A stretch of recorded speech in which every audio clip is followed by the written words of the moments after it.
Good morning विद्यार्थी मित्रों। Lecture number 2 विद्यार्थी मित्रों गई काले लेक्चर नंबर 1 ना अंदर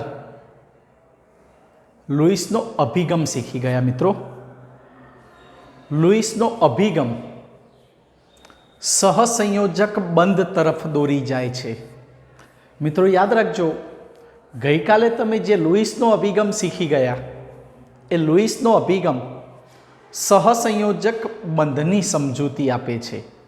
मित्रों लुईस नामना वैज्ञानिके पोताना अभिगममां एक एवी रजूआत करेली के ज्यारे रासायणिक बंधननुं निर्माण थाय त्यारे ए रासायणिक बंधना निर्माण समये समघनना छेडे अष्टक रचना पूर्ण थवी जोईए। समघनना छेडे अष्टक रचना पूर्ण थवी जोईए अने आवी समघननी अष्टक रचना पूर्ण थता रासायणिक बंधनु निर्माण थाय छे।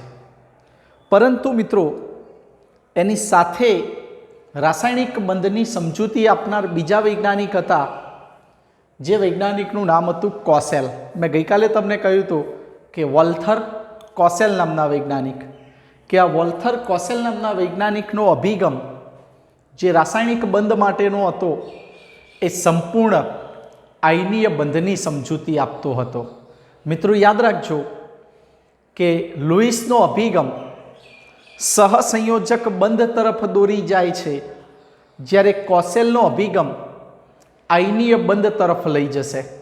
मित्रों आ कोसेल नामना वैज्ञानिके पोताना अभिगमनी अंदर एवी रजूआत करेली के वधु विद्युत ऋण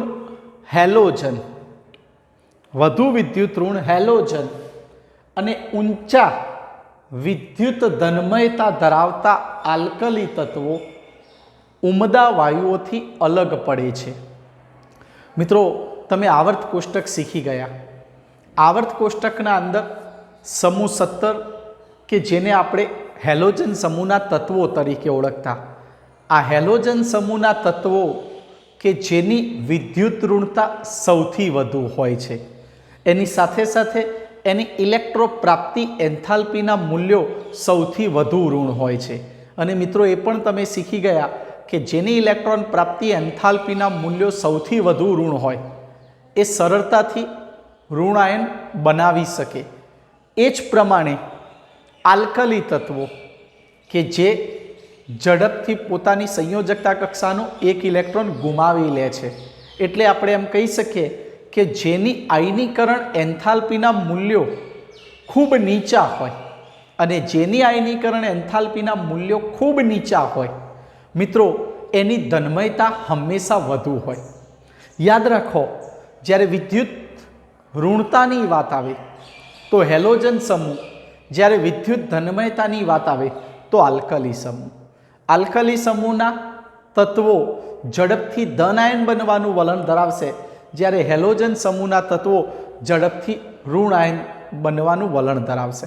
एटले आपणे एम कही सकीए के हेलोजन समूहना तत्वोनी ऋणमयता सौथी वधु होय छे ज्यारे आल्कली तत्वोनी धनमयता सौथी वधु होय छे। मित्रों तमे ए पण जाणो छो के हेलोजन समूहना तत्वों पोताना संयोजकता कोषमां एक इलेक्ट्रॉन मेळवीने सरळताथी ऋण आयन बनावी देशे। ए ज प्रमाणे आल्कली धातु तत्वों पोतानी संयोजकता कोषनो एक इलेक्ट्रॉन गुमावीने सरळताथी धन आयन बनावी लेशे। मित्रों सरळताथी धन आयन बनावी लेशे एटले आपणे एम कही सकीए के हेलोजन समूहना तत्वों एक इलेक्ट्रॉन मेळवीने ऋण आयन बनावशे ज्यारे आल्कली धातुना तत्वों एक इलेक्ट्रॉन गुमावीने धन आयन बनावशे।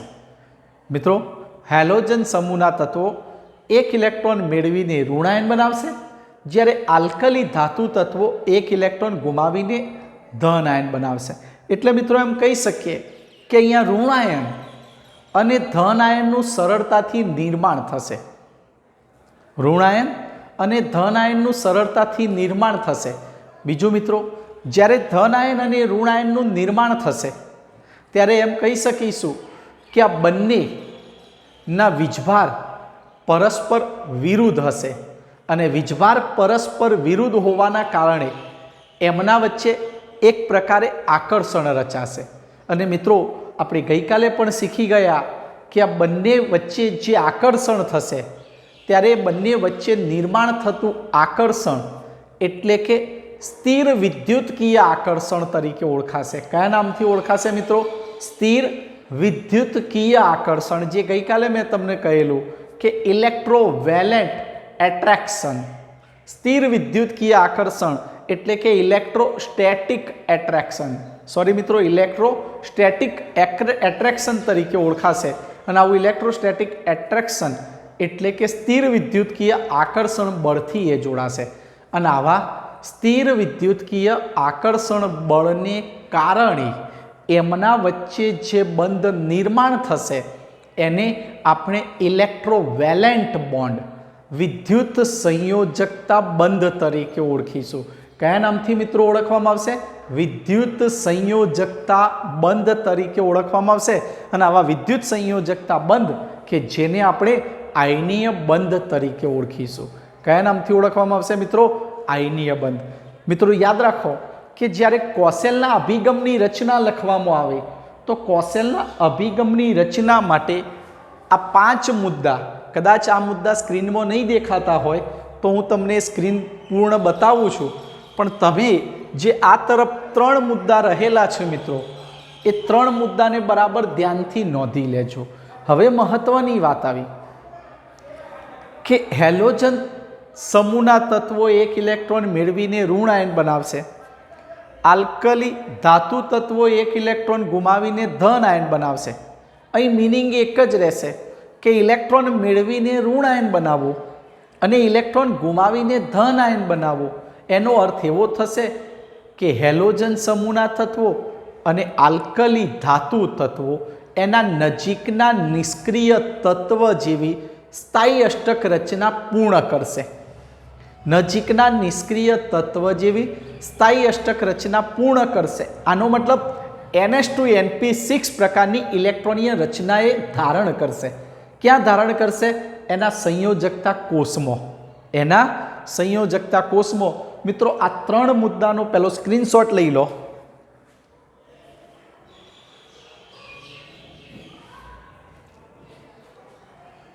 ચલો મિત્રો, એ 3 મુદ્દાનો સ્ક્રીનશોટ લેવાઈ ગયો હોય તો હવે પેલા 2 મુદ્દાનો સ્ક્રીનશોટ તમે લઈ લેજો।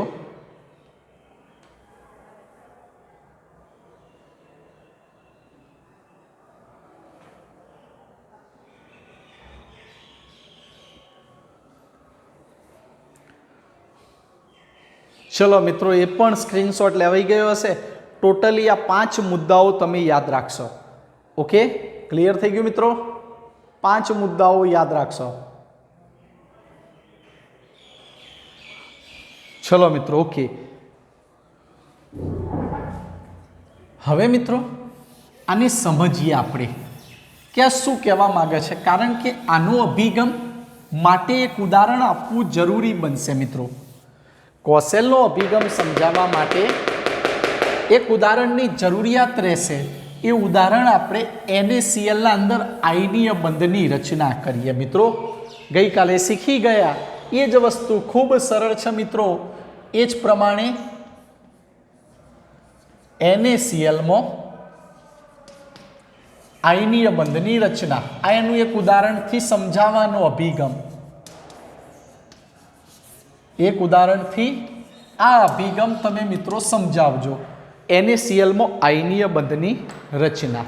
મિત્રો હવે તમે જાણો છો એ પ્રમાણે કે NaClમાં આયનીય બંધની રચના કેવી રીતે થશે? તો NaClમાં આયનીય બંધની રચનામાં સર્વપ્રથમ યાદ રાખો અભિગમ પ્રમાણે જવાનું। કોસેલના અભિગમ પ્રમાણે જ આપણે NaClમાં આયનીય બંધ એટલે કે વિદ્યુત સંયોજક બંધની રચના કરીશું। સર્વપ્રથમ કોસેલના અભિગમ અનુસાર આલ્કલી ધાતુ તત્વમાંથી ધન આયનનું નિર્માણ થવું જરૂરી છે। તો આલ્કલી ધાતુ માટે તમે જાણો છો કે સોડિયમ પરમાણુ ક્રમાંક 11 ઇલેક્ટ્રોનીય રચના 281 એની સંયોજકતા કક્ષામાં રહેલો એક ઇલેક્ટ્રોન એ ગુમાવી દેશે અને નજીકના નિષ્ક્રિય તત્વ નિયોન જેવી ઇલેક્ટ્રોનીય રચના પ્રાપ્ત કરશે. મિત્રો હવે બરાબર ધ્યાનથી જોજો, લખવામાં સરળ છે અને સમજો માત્ર. આપણે અત્યારે હાલ કોસેલના અભિગમ પ્રમાણે NaClમાં આયનીય બંધની રચના કરીશું. કોસેલના અભિગમ પ્રમાણે પ્રથમ મુદ્દો એવો હતો કે વધુ વિદ્યુત ઋણ હેલોજન તત્વો અને ઊંચી વિદ્યુત ધનમય ધરાવતા આલ્કલી ધાતુઓ ઉમદા વાયુઓથી અલગ પડે છે. મિત્રો કેમ? તો દરેકે દરેક ઉમદા વાયુઓની વાત કરીએ તો ઉમદા વાયુઓની સંયોજકતા કક્ષાના અંદર અષ્ટક રચના પૂર્ણ થયેલી હશે. એની સંયોજકતા કક્ષાની અંદર 8 ઇલેક્ટ્રોન હશે. જ્યારે તમારી આલ્કલી સમૂહની વાત કરી તો આલ્કલી સમૂહની સંયોજકતા કક્ષામાં માત્ર એક જ ઇલેક્ટ્રોન હશે. એટલે એમ કહી શકીએ કે નિયોનની ઇલેક્ટ્રોનીય રચના સોડિયમ પરમાણુની ઇલેક્ટ્રોનીય રચનાથી તદ્દન જુદી હશે. એ જ પ્રમાણે ક્લોરીન હેલોજન સમૂહ પરમાણુ ક્રમાંક 17 ઇલેક્ટ્રોનીય રચના 287. મિત્રો એક ઇલેક્ટ્રોન મેળવી Cl- નજીકનું નિષ્ક્રિય તત્વ આર્ગોન જેવી અષ્ટક રચના પ્રાપ્ત કરશે. હવે તમે જોઈ શકો છો કે ક્લોરીન એટલે કે હેલોજન સમૂહનો તત્વ, હેલોજન સમૂહના તત્વની સંયોજકતા કક્ષામાં મિત્રો હંમેશા 7 ઇલેક્ટ્રોન હોય. જ્યારે આ ઇલેક્ટ્રોનીય રચના મેં લખી એ ક્લોરાઇડ આયનની પણ બની અને આર્ગોનની ઇલેક્ટ્રોનીય રચના. એટલે એમ કહી શકીએ કે ઉમદા વાયુઓ કરતાં હેલોજન પરમાણુઓની અથવા હેલોજન તત્વની ઇલેક્ટ્રોનીય રચના તદ્દન જુદી હશે. એટલે ઉમદા વાયુઓથી આ બંને ઉમદા વાયુઓની ઇલેક્ટ્રોનીય રચના બની અને ઉમદા વાયુઓથી આલ્કલી અને હેલોજન તત્વો તદ્દન જુદા પડશે. પણ મિત્રો એના અભિગમનો બીજો મુદ્દો એવો હતો કે આલ્કલી ધાતુ તત્વો એક ઇલેક્ટ્રોન ગુમાવીને ધન આયન બનાવશે. કેવો આયન બનાવશે? ધન આયન. જ્યારે હેલોજન તત્વો એક ઇલેક્ટ્રોન મેળવીને ઋણ આયન બનાવશે. કોસેલના અભિગમના બીજા મુદ્દામાં આલ્કલી ધાતુ તત્વો ઇલેક્ટ્રોન ગુમાવીને ધન આયન અને હેલોજન તત્વો ઇલેક્ટ્રોન મેળવીને ઋણ આયન બનાવવાનું વલણ ધરાવશે. મિત્રો અહીં યાદ રાખજો, ઇલેક્ટ્રોન ગુમાવીને કે ઇલેક્ટ્રોન મેળવીને નજીકના નિષ્ક્રિય તત્વ જેવી સ્થાયી અષ્ટક રચના પ્રાપ્ત કરશે. નજીકના નિષ્ક્રિય તત્વ જેવી સ્થાયી અષ્ટક રચના પ્રાપ્ત કરશે. કેવી? તો NH2NP6 પ્રકારની NH2NP6 પ્રકારની ઇલેક્ટ્રોનીય રચના મેળવશે. આ ત્રીજો મુદ્દો આવ્યો. હવે મિત્રો અહીં તમે શું કર્યું? તો અહીં ધન આયનનું નિર્માણ કર્યું. આલ્કલી ધાતુઓમાંથી ધન આયનનું નિર્માણ થયું, જ્યારે હેલોજન તત્વોમાંથી ઋણ આયનનું નિર્માણ થયું. તમે જોઈ શકો છો કે અહીં સોડિયમમાંથી સોડિયમનું ધન આયન અને Clમાંથી Clના ઋણ આયનનું નિર્માણ થયું. અહીંયા બંનેનો વીજભાર પરસ્પર કેવો હશે? બંનેનો વીજભાર પરસ્પર વિરુદ્ધ હશે અને વિરુદ્ધ વીજભાર ધરાવતા આયનો વચ્ચે આકર્ષણ થશે. વિરુદ્ધ વીજભાર ધરાવતા આયનો વચ્ચે આકર્ષણ થશે. અને મિત્રો અહીં જે આકર્ષણ થશે એ આકર્ષણ એટલે કે પ્રબળ, અથવા તો સીધું કહીએ કે આ બંને વચ્ચે થતું આકર્ષણ એટલે કે સ્થિર વિદ્યુતકીય આકર્ષણ બળ હશે. મિત્રો સાંભળજો, અહીં જે બે આયનો વચ્ચે આકર્ષણ થતું હશે એ આકર્ષણ એટલે કે સ્થિર વિદ્યુતકીય આકર્ષણ હશે. અને આવા સ્થિર વિદ્યુતકીય આકર્ષણને કારણે સ્થિર વિદ્યુતકીય આકર્ષણના કારણે જે બંને વચ્ચે બંધ નિર્માણ થશે એ બંધને આપણે વિદ્યુત સંયોજકતા બંધ. કયા નામથી ઓળખીશું મિત્રો? વિદ્યુત સંયોજકતા બંધ અથવા તો એને આયનીય બંધ તરીકે ઓળખીશું. એને આયનીય બંધ તરીકે ઓળખીશું. અહીં આકર્ષણ થતું હશે ધન આયન અને ઋણ આયન વચ્ચે, અને આકર્ષણથી આ ધન આયન અને ઋણ આયન એકબીજાને જકડી રાખશે. એમના વચ્ચે થતું આકર્ષણ એટલે કે સ્થિર વિદ્યુતકીય આકર્ષણ, ઇલેક્ટ્રોસ્ટેટિક એટ્રેક્શન તરીકે ઓળખાશે. અને આવા ઇલેક્ટ્રોસ્ટેટિક એટ્રેક્શનના કારણે એમના વચ્ચે જે બંધ નિર્માણ થશે એ બંધને ઇલેક્ટ્રોવેલેન્ટ બોન્ડ તરીકે ઓળખવામાં આવશે. ઇલેક્ટ્રોવેલેન્ટ બોન્ડ એટલે કે વિદ્યુત સંયોજકતા બંધ તરીકે ઓળખવામાં આવશે. અને આ રીતે આયનીય બંધનું નિર્માણ થશે. મિત્રો, આ કોસેલનો અભિગમ એટલે કે સંપૂર્ણ આયનીય બંધની સમજૂતી આપશે. મિત્રો યાદ રાખજો, ભૂલતા નહીં, લુઈસનો અભિગમ સહસંયોજક બંધ તરફ દોરી જશે, જ્યારે કોસેલનો અભિગમ આયનીય બંધ તરફ દોરી જશે. કોસેલનો અભિગમ ક્યાં લઈ જશે? આયનીય બંધ તરફ, જ્યારે લુઈસનો અભિગમ સહસંયોજક બંધ તરફ લઈ જશે. મિત્રો, બંનેમાંથી એક અભિગમ પરીક્ષામાં અવારનવાર પૂછાતો જ હોય છે મિત્રો. અને આ કોસેલનો અભિગમ NaClના કે કેલ્શિયમ ફ્લોરાઇડના ઉદાહરણ દ્વારા સમજાવી શકાય. એવું ઉદાહરણ આપણે કેલ્શિયમ ફ્લોરાઇડનું પણ શીખીએ. આનો સ્ક્રીનશોટ લઈ લો મિત્રો. ચલો, લેવાઈ ગયો સ્ક્રીનશોટ? ઓકે. હવે એ જ રીતે આપણે બીજું ઉદાહરણ જોઈએ, કેલ્શિયમ ફ્લોરાઇડ CaF2 ના અંદર આયનીય બંધ બનાવીશું. કેલ્શિયમ ફ્લોરાઇડ CaF2 કેલ્શિયમ ફ્લોરાઇડમાં. મિત્રો, વાત આવી આયનીય બંધની. કોસેલના અભિગમ પ્રમાણે જ્યારે આયનીય બંધનું નિર્માણ થાય ત્યારે તમને આપેલું જે સંયોજન હોય એ સંયોજનમાંથી ધન આયન અને ઋણ આયનનું પ્રથમ નિર્માણ કરો. મિત્રો, કેલ્શિયમ પરમાણુ ક્રમાંક 20, ઇલેક્ટ્રોનીય રચના 2 8 8 2. મિત્રો, સંયોજકતા કક્ષામાં કેટલા ઇલેક્ટ્રોન? 2 ઇલેક્ટ્રોન. એ શું કરશે? પોતાની સંયોજકતા કક્ષામાં રહેલા 2 ઇલેક્ટ્રોન ગુમાવી નજીકના નિષ્ક્રિય તત્વ જેવી સ્થાયી અષ્ટક રચના પ્રાપ્ત કરશે અને Ca+2 આયનનું નિર્માણ કરશે. કેલ્શિયમ +2 આયન નિર્માણ થશે. નજીકના નિષ્ક્રિય તત્વ ઉમદા વાયુઓ જેવી NH2NP6 પ્રકારની ઇલેક્ટ્રોનીય રચના ધારણ કરી.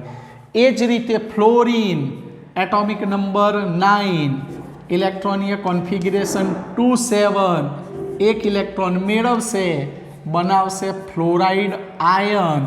નજીકનું નિષ્ક્રિય તત્વ નિયોન જેવી ઇલેક્ટ્રોનીય રચના ધારણ કરી. નજીકના નિષ્ક્રિય તત્વ જેવી ઇલેક્ટ્રોનીય રચના ધારણ કરી. હવે શું થશે? Ca+2 અને ફ્લોરિનની વેલેન્સી -1.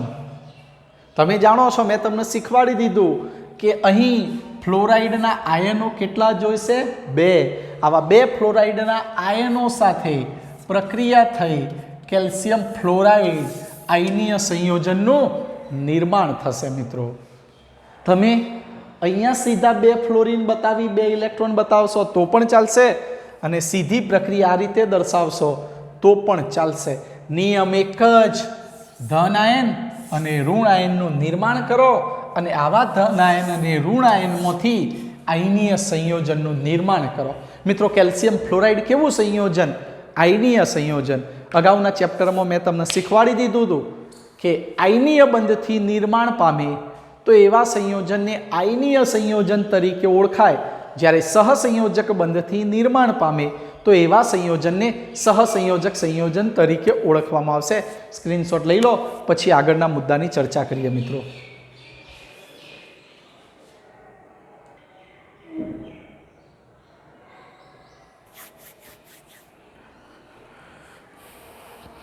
ચલો મિત્રો આગળ જઈશું હવે. હા મિત્રો, હવે આગળ મુદ્દાની વાત કરીશું. કોવેલેન્ટ બોન્ડ, સહસંયોજક બંધ. મિત્રો, ફરીથી એક વખતે હું તમને આ બાબતની યાદ કરાવી દઉં કે લુઈસનો અભિગમ એટલે કે સહસંયોજક બંધ તરફ દોરી જતો. મિત્રો, તમને લેક્ચર નંબર 1ના અંદર યાદ હશે કે સહસંયોજક બંધની સમજૂતી જે લુઈસે આપી હતી કે સહસંયોજક બંધ કે બે પરમાણુ વચ્ચે બંધની રચના સમઘનના છેડે ઇલેક્ટ્રોનની ભાગીદારીથી થાય છે. મિત્રો, આ વાક્ય ખૂબ મહત્વનું. લુઈસ નામના વૈજ્ઞાનિકે રાસાયણિક બંધની સમજૂતી આપવા માટે એક સમઘનની રચના કરેલી અને આવા સમઘનના છેડે બાહ્યતમ કક્ષા એટલે કે સંયોજકતા કક્ષામાં રહેલા ઇલેક્ટ્રોન સમઘનના છેડે 8 ખૂણાઓ ઉપર ગોઠવાય છે અને આવા સમઘનો એકબીજા સાથે ભેગા થઈ રાસાયણિક બંધનું નિર્માણ કરે છે. મિત્રો, ગઈકાલે મેં તમને Cl2 અને O2ની રચના સમઘનથી તમને સમજાવી હતી. Cl2 અણુનું નિર્માણ બે ક્લોરીનના સમઘનો વચ્ચે ઇલેક્ટ્રોનની ભાગીદારીથી થઈ હતી. O2ના અંદર સમઘનના છેડે બે ઇલેક્ટ્રોનની ભાગીદારીથી O2 અણુનું નિર્માણ થયું. બે ઓક્સિજન પરમાણુના સમઘનના છેડે રહેલા ઓક્સિજન પરમાણુના ઇલેક્ટ્રોનની ભાગીદારીથી O2નું નિર્માણ થયેલું. એટલે કે લુઈસ નામના વૈજ્ઞાનિકે એક સમઘનની રચના દ્વારા સહસંયોજક બંધની ધારણા કરેલી. પણ મિત્રો, મેં ગઈકાલે પણ તમને કહ્યું હતું કે N2ના ઉદાહરણથી કે N2ના ઉદાહરણ માટે સમઘનની રચના યોગ્ય બની નહીં. એટલે કે સમઘનની રચનાની મદદથી વધારે અણુની રચના શક્ય બની શકે નહીં. જે પૈકી ત્રીજા એક વૈજ્ઞાનિક આવ્યા જેનું નામ હતું લેંગમ્યુઅર. અને આ લેંગમ્યુઅર નામના વૈજ્ઞાનિકે લુઈસે દર્શાવેલી સમઘનની રચનાને ફગાવી દીધી. લુઈસનો જે અભિગમ હતો એ અભિગમમાં એને સુધારો કર્યો. લુઈસના અભિગમને જે સમઘનની રચના હતી એ રચનાને ધ્યાનમાં લીધી નહીં અને એમને સહસંયોજક બંધ એ માત્ર ને માત્ર સંયોજકતા કક્ષાના ઇલેક્ટ્રોનની ભાગીદારીથી રચાય છે એવી એમને રજૂઆત કરી. એટલે કે સમઘનની રચનાની મદદથી સહસંયોજક બંધ રચાતો નથી, માત્ર સંયોજકતા કક્ષાના ઇલેક્ટ્રોનની ભાગીદારીથી બંધકારક ઇલેક્ટ્રોન યુગ્મની મદદથી બંધનું નિર્માણ થાય છે. અને મિત્રો, તમે પણ જાણો છો કે જ્યારે સંયોજકતા કક્ષાના ઇલેક્ટ્રોનની ભાગીદારીથી જે બંધ રચાય એ બંધને સહસંયોજક કોવેલેન્ટ બોન્ડ તરીકે ઓળખવામાં આવશે. એટલે કે આ લેંગમ્યુઅર નામના વૈજ્ઞાનિકે સહસંયોજક બંધની રચના સમજાવી. મિત્રો, તમે એ પણ શીખી ગયા છો કે આ સહસંયોજક બંધ સહસંયોજક એકબંધ, સહસંયોજક દ્વિબંધ અને સહસંયોજક ત્રિબંધ. મિત્રો, તમે એ પણ જાણો છો કે જ્યારે સંયોજકતા કક્ષાના એક ઇલેક્ટ્રોનની ભાગીદારી થશે ત્યારે સહસંયોજક એક બંધનું નિર્માણ થશે.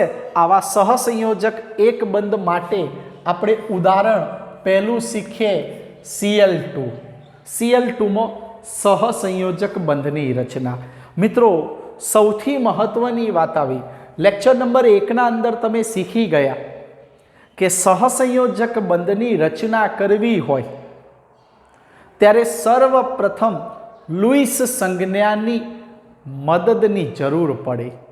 એટલે કે લુઈસ સંજ્ઞા વગર સહસંયોજક બંધની રચના શક્ય નથી. ગઈકાલે તમે લુઈસ સંજ્ઞાઓ તમે શીખીને આવ્યા. લુઈસ સંજ્ઞાની રચના કરવા માટે શું કામ કરશો? તો સર્વપ્રથમ જે તે તત્વની સંજ્ઞા લખો. મિત્રો અહીંયા જુઓ, આપણે Cl2 અણુનું નિર્માણ કરીએ છીએ અને મિત્રો તમે જાણો છો કે બે ક્લોરીન પરમાણુ વચ્ચે સહસંયોજક બંધનું નિર્માણ થાય તો Cl2 અણુનું નિર્માણ થાય. તો મિત્રો સર્વપ્રથમ પહેલું કામ શું કરવાનું?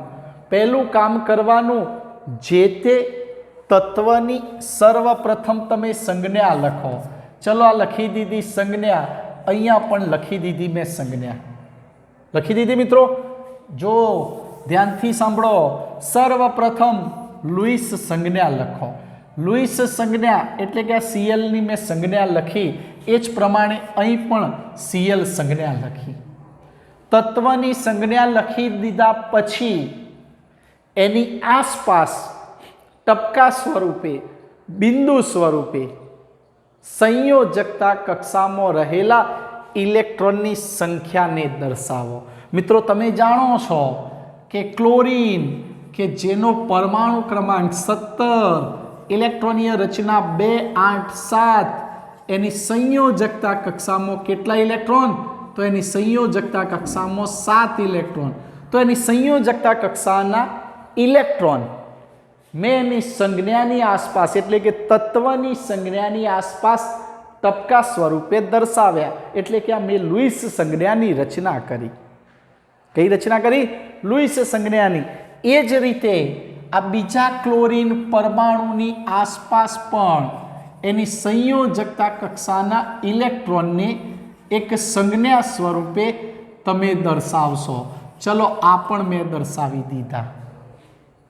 હવે જ્યારે મહત્વની વાત આવશે કે જ્યારે બંધની રચના આવે, રાસાયણિક બંધ બનવાની વાત આવે, ત્યારે રાસાયણિક બંધની રચનામાં સૌથી મહત્વની બાબત હોય તો અષ્ટક રચના પૂર્ણ કરવી. એટલે મિત્રો અહીં અષ્ટક રચના બંને પરમાણુની પૂર્ણ થતી નથી. બંને પરમાણુ પાસે કેટલા ઇલેક્ટ્રોન હશે મિત્રો? તો તમે જોઈ શકો છો કે અહીં બંને પરમાણુ પાસે અષ્ટક રચના પૂર્ણ કરવા માટે એક ઇલેક્ટ્રોનની જરૂરિયાત થશે, જેને પરિણામે અહીં બંને ક્લોરીનના પરમાણુ પોતાની સંયોજકતા કક્ષામાં રહેલા એક ઇલેક્ટ્રોનની ભાગીદારી કરશે. મિત્રો આવા એક ઇલેક્ટ્રોનની ભાગીદારી કરવાને પરિણામે બંને ક્લોરીન પરમાણુની અષ્ટક રચના પૂર્ણ થશે. અને એમ પણ કહી શકાય મિત્રો કે અહીં એક ઇલેક્ટ્રોનની ભાગીદારી થઈ. શું થયું મિત્રો? એક ઇલેક્ટ્રોનની ભાગીદારી થઈ. મિત્રો આ જે બન્યું ને એ ઇલેક્ટ્રોન યુગ્મ કહેવાય. શું કહેવાય આને મિત્રો? ઇલેક્ટ્રોન યુગ્મ. અને એ ઇલેક્ટ્રોન યુગ્મ કે જેને મેં તમને અગાઉ શીખવાડ્યું હતું, એ ઇલેક્ટ્રોન યુગ્મને બંધકારક ઇલેક્ટ્રોન યુગ્મ તરીકે ઓળખવામાં આવશે. કયા નામથી ઓળખવામાં આવશે? બંધકારક ઇલેક્ટ્રોન યુગ્મ. જે ઇલેક્ટ્રોન બંધની રચનામાં ભાગ લેશે અને એના દ્વારા જે યુગ્મ નિર્માણ થશે એને બંધકારક ઇલેક્ટ્રોન યુગ્મ તરીકે ઓળખવામાં આવશે. અને મિત્રો તમે જોઈ શકો છો કે અહીં એક ઇલેક્ટ્રોનની ભાગીદારી થશે અને મિત્રો એક ઇલેક્ટ્રોનની ભાગીદારીથી જે બંધ રચાય એ બંધને સહસંયોજક એક બંધ તરીકે ઓળખવામાં આવશે. કયો બંધ કહેવામાં આવશે? સહસંયોજક એક બંધ. આ રીતે સહસંયોજક એક બંધની રચના થશે. ક્લિયર થઈ ગયું મિત્રો? Cl2 અણુમાં સહસંયોજક બંધ આ રીતે રચાશે. ચલો મિત્રો, એ જ ઉદાહરણ પ્રમાણે આપણે બીજો એક સહસંયોજક બંધની રચના કરીશું અને એ સહસંયોજક બંધની રચના કરીશું થોડીક અઘરી બનશે C2H6 ઇથેનમાં. C2H6 ઇથેનમાં. C2H6 કયા નામથી ઓળખશો મિત્રો? ઇથેન. તો સર્વપ્રથમ શું કરવાનું? સર્વપ્રથમ આ રીતે બે કાર્બન પરમાણુ મૂકી દો. મિત્રો બરાબર ધ્યાનથી જોજો, શીખજો. ફરજિયાત રચના કરતા આવડવી જોઈએ. બે કાર્બન પરમાણુ મૂકી દીધા. મૂકી દીધા મિત્રો. આ બે કાર્બન પરમાણુ મૂકી દીધા પછી દરેક કાર્બન પરમાણુની આસપાસ 3 હાઇડ્રોજન પરમાણુ દર્શાવીશ. આ 3 હાઇડ્રોજન પરમાણુની રચના પણ મેં અહીં કરી દીધી. કામ આવડી ગયું મિત્રો. હવે શું કામ કરીશું? તો હવે સર્વપ્રથમ કાર્બનની ઇલેક્ટ્રોનીય રચના 2 4, એની સંયોજકતા કક્ષામાં રહેલા ઇલેક્ટ્રોનની સંખ્યા 4. મિત્રો લુઈસ સંજ્ઞાનું નિર્માણ કરો ત્યારે માત્ર ને માત્ર કોને ધ્યાનમાં લેવાના? એની સંયોજકતા કક્ષામાં રહેલા ઇલેક્ટ્રોનની સંખ્યાને. ચલો આ કાર્બન પરમાણુના 4 ઇલેક્ટ્રોન દર્શાવી દઉં. તો 1, આ કાર્બનનો બીજો, આ કાર્બનનો ત્રીજો ઇલેક્ટ્રોન અને આ કાર્બનનો ચોથો ઇલેક્ટ્રોન મેં મૂકી દીધો મિત્રો. ક્લિયર? એ જ રીતે આ કાર્બન પરમાણુના અલગ રંગથી દર્શાવીએ. ચલો તો આ કાર્બન પરમાણુના 1 ઇલેક્ટ્રોન, આ કાર્બન પરમાણુનો બીજો ઇલેક્ટ્રોન, આ કાર્બન પરમાણુનો ત્રીજો ઇલેક્ટ્રોન અને આ કાર્બન પરમાણુનો એક ચોથો ઇલેક્ટ્રોન અહીં મૂકી દઉં. ઓકે, બંને અલગ અલગ રંગથી હશે એટલે એ ચોથો ઇલેક્ટ્રોન અહીં મૂકીએ. ચલો, અને પેલો કાર્બનનો આ ચોથો ઇલેક્ટ્રોન મૂકી ગયા મિત્રો. હવે તમે જાણો છો હાઇડ્રોજન પાસે કેટલા ઇલેક્ટ્રોન રહેશે? તો હાઇડ્રોજન પાસે માત્ર ને માત્ર એક જ ઇલેક્ટ્રોન રહેશે. આ હાઇડ્રોજનના ઇલેક્ટ્રોન હું ચોકડી તરીકે દર્શાવું એટલે જુદા પડી શકે. આ દરેકે દરેક હાઇડ્રોજન પરમાણુના ઇલેક્ટ્રોન ચોકડીથી મેં દર્શાવ્યા મિત્રો. ક્લિયર થઈ ગયું? જોજો કેટલા થયા? 2 4 6 ને 8. અષ્ટક રચના કાર્બનની પૂરી થઈ ગઈ. જોજો બરાબર ધ્યાનથી. આ કાર્બનની અષ્ટક રચના પૂર્ણ થઈ ગઈ કે નથી થઈ? થઈ ગઈ. ચલો આ કાર્બનની પણ અષ્ટક રચના પૂર્ણ થઈ ગઈ. જોઈ લો, 1 2 3 4 5 6 7 8 અષ્ટક રચના પૂર્ણ થઈ ગઈ. ક્લિયર? જેને પ્રકરણ નંબર 3 યાદ હશે એ મિત્રોને ખબર હશે કે મેં તમને કહેલું કે હાઇડ્રોજનની અષ્ટક રચના પૂર્ણ ન થાય એને દ્વિક સમૃદ્ધ રચના હોય. હાઇડ્રોજન હંમેશા એનું નજીકનું નિષ્ક્રિય તત્વ હિલિયમ જેવું બનવા માટે પ્રયત્ન કરશે. જુઓ, હાઇડ્રોજનને પણ હિલિયમ જેવી ઇલેક્ટ્રોનીય રચના પ્રાપ્ત થઈ ગઈ. જોજો, હાઇડ્રોજનને હિલિયમ જેવી પ્રાપ્ત થઈ ગઈ. હાઇડ્રોજનને પણ હિલિયમ જેવી ઇલેક્ટ્રોનીય રચના પ્રાપ્ત થઈ ગઈ મિત્રો. જોજો બરાબર ધ્યાનથી. થઈ ગઈ દરેકને. મતલબ આવું કહી શકાય ને કે કાર્બન વચ્ચે સહસંયોજક એક બંધ બન્યો અને હાઇડ્રોજન કાર્બન વચ્ચે પણ સહસંયોજક એક બંધનું નિર્માણ થયું અને C2H6 ઇથેન આ પ્રમાણે ગોઠવાયો. બોલો, ક્લિયર થઈ ગયું? સ્ક્રીનશોટ લેવો હોય તો લઈ લો, દોરવાનું પણ તમારે રહેશે. ક્લિયર થઈ ગયો?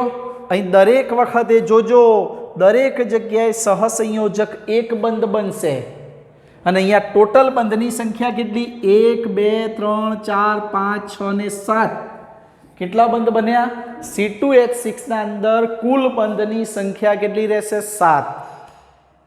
ક્લિયર મિત્રો? ચલો, ઓકે, સ્ક્રીનશોટ લઈ લેજો. હવે આગળ જઈએ. હવે આગળ આપણે ભણીશું સહસંયોજક દ્વિબંધની રચના. કયો બંધ? તો સહસંયોજક દ્વિબંધની રચના કરીએ. સહસંયોજક દ્વિબંધ. આગળ ઉદાહરણ શીખી ગયા. સિંગલ બંધ, એક બંધ સંયોજકતા કક્ષામાં રહેલા એક ઇલેક્ટ્રોનની ભાગીદારીથી રચાય તો એને સહસંયોજક એક બંધ કહીશું.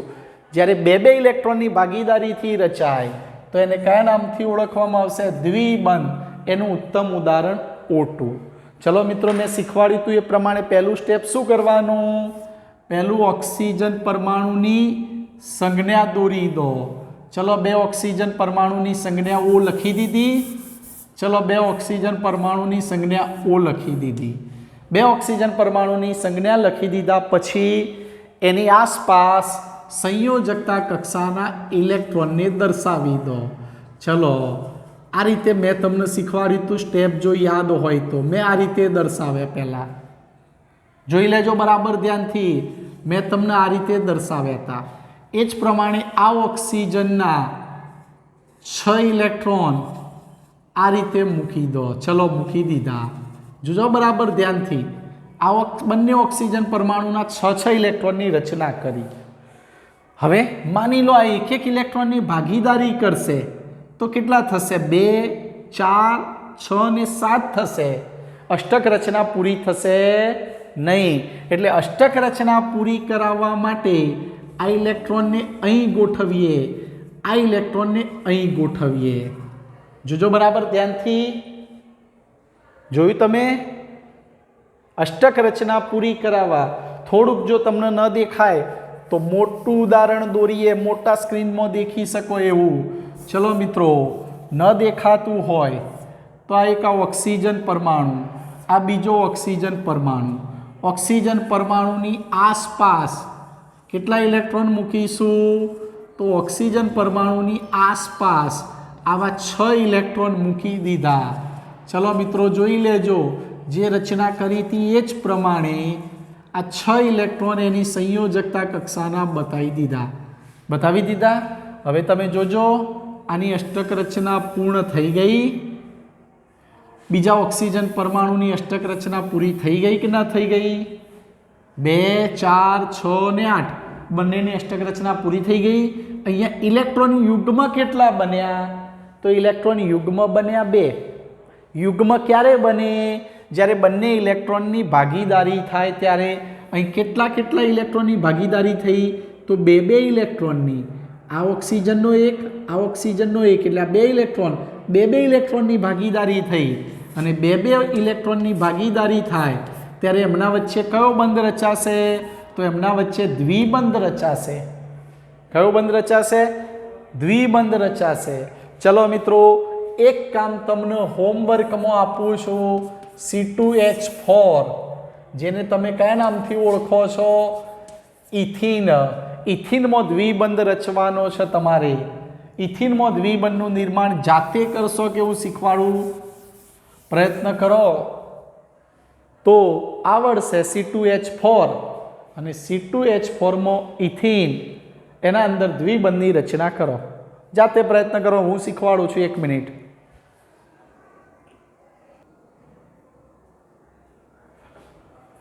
ઘણા મિત્રોએ પ્રયત્ન કર્યો હશે. શું કામ કરવાનું? પહેલું કામ તો સર્વપ્રથમ 2 કાર્બનની સંજ્ઞા દર્શાવી દો અને આ 2 કાર્બનની આસપાસ 2 હાઇડ્રોજન આ રીતે દર્શાવી દો. દર્શાવી દીધા? ક્લિયર? હવે આ કાર્બનનો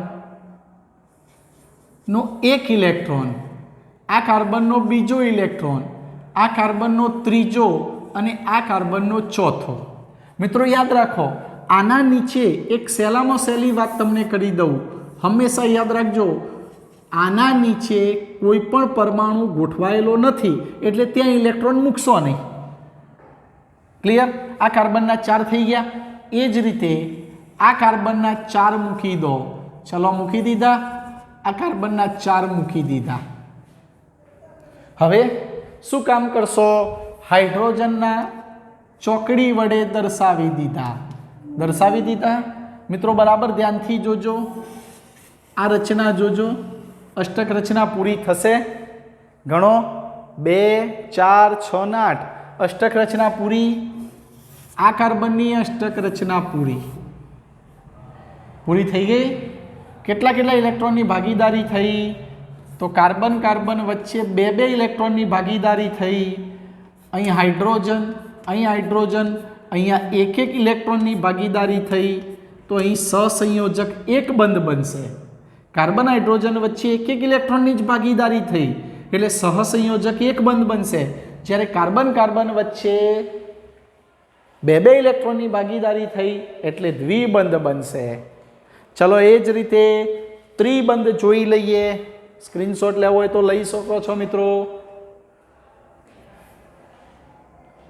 ક્લિયર? ચલો એ રીતે હવે જોઈએ ત્રિબંધ. કયો બંધ જોઈશું? ત્રિબંધ. મિત્રો ઘણા મિત્રોને થતું હશે કે સાહેબ બહુ ઝડપ કરી રહ્યા છો, તો મિત્રો એ પણ કહી દઉં કે આ વસ્તુ તો તમે ગયા વર્ષે 10મા ધોરણમાં શીખીને આવ્યા, બહુ સહેલી છે, એટલે આમાં સમય બગાડવાની જરૂર રહેશે નહીં. ઓકે, એટલે એવું ન લગાડતા, એવું વિચારતા નહીં કે સાહેબ ઝડપથી ચલાવી રહ્યા છે. મિત્રો આ તો બધું શીખીને આવ્યા છો. હવે તો 9મા ધોરણના અંદર પણ આવવા માંડ્યું. ચલો ક્લિયર? હવે સહસંયોજક ત્રિબંધની રચના કરીએ અને એ સહસંયોજક બંધ ત્રિબંધ N2ના ઉદાહરણ 10 મિનિટ થશે. N2ના ઉદાહરણથી જોઈએ મિત્રો. ચલો તો પહેલું કામ શું કરશો? પહેલું નાઇટ્રોજનની સંજ્ઞા મૂકી દો. 2 નાઇટ્રોજનની સંજ્ઞા મૂકી. હવે નાઇટ્રોજનની સંયોજકતા કક્ષામાં કેટલા ઇલેક્ટ્રોન? તો એની સંયોજકતા કક્ષામાં 5 ઇલેક્ટ્રોન. ચલો 5 ઇલેક્ટ્રોન કેવી રીતે દર્શાવીશું? જોજો બરાબર શીખેલા છો તમે. આ 5 ઇલેક્ટ્રોન આ રીતે દર્શાવો. દર્શાવી દીધા? 5 ઇલેક્ટ્રોન આ પ્રમાણે દર્શાવી દો. કારણ કે અષ્ટક રચના, ચલો એ પણ જોઈએ. એ રીતે આ નાઇટ્રોજનના 5 ઇલેક્ટ્રોન આ રીતે દર્શાવી દીધા. આ 5 ઇલેક્ટ્રોન દર્શાવી દીધા. મિત્રો શીખી ગયા છો. જોજો અષ્ટક રચના પૂરી. 3 3 6 2 8. અહીં અષ્ટક રચના પૂરી થઈ ગઈ. કેટલા ઇલેક્ટ્રોનની ભાગીદારી થઈ? તો 3 ઇલેક્ટ્રોનની. તો નાઇટ્રોજન નાઇટ્રોજન વચ્ચે કયો બંધ બનશે? નાઇટ્રોજન નાઇટ્રોજન વચ્ચે ત્રિબંધ બનશે. એ જ રીતે તમને એક ઉદાહરણ આપું, C2H2. C2H2 મિત્રો કયા નામથી ઓળખશો? આને ઇથાઇન, પ્રચલિત નામ એસિટિલિનથી ઓળખવામાં આવશે. અને આ એસિટિલિનના અંદર તમારે ત્રિબંધનું નિર્માણ કરવું હોય તો પહેલું કામ આ રીતે કરો. શીખીને આવ્યા છો. મૂકી દીધા 2 કાર્બન 2 હાઇડ્રોજન. ચલો મેં તમને શીખવાડ્યું. અહીં એક કાર્બનનો ઇલેક્ટ્રોન મૂકી દો.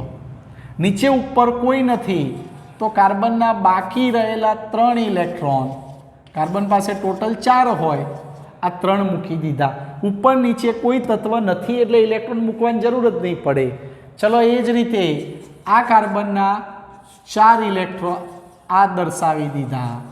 ચલો હાઇડ્રોજનનો આવી ગયો, આ હાઇડ્રોજનનો આવી ગયો. આવી ગયો? ચલો જોજો કાર્બનની અષ્ટક રચના પૂરી થઈ ગઈ. 3 3 6 2 8. એ રીતે આ કાર્બનની અષ્ટક રચના પૂરી તો થઈ ગઈ. થઈ ગઈ અષ્ટક રચના પૂરી. તો મિત્રો અહીં કાર્બન કાર્બન વચ્ચે કયો બંધ બન્યો? ત્રિબંધ. જ્યારે કાર્બન હાઇડ્રોજન વચ્ચે સિંગલ બંધ બનશે. કયો બંધ બનશે? સિંગલ બંધ. મિત્રો આ બધી જ વસ્તુ સરળ છે. તૈયારી કરો. આ લેક્ચરને અહીંયા આપણે પૂર્ણ કરીશું.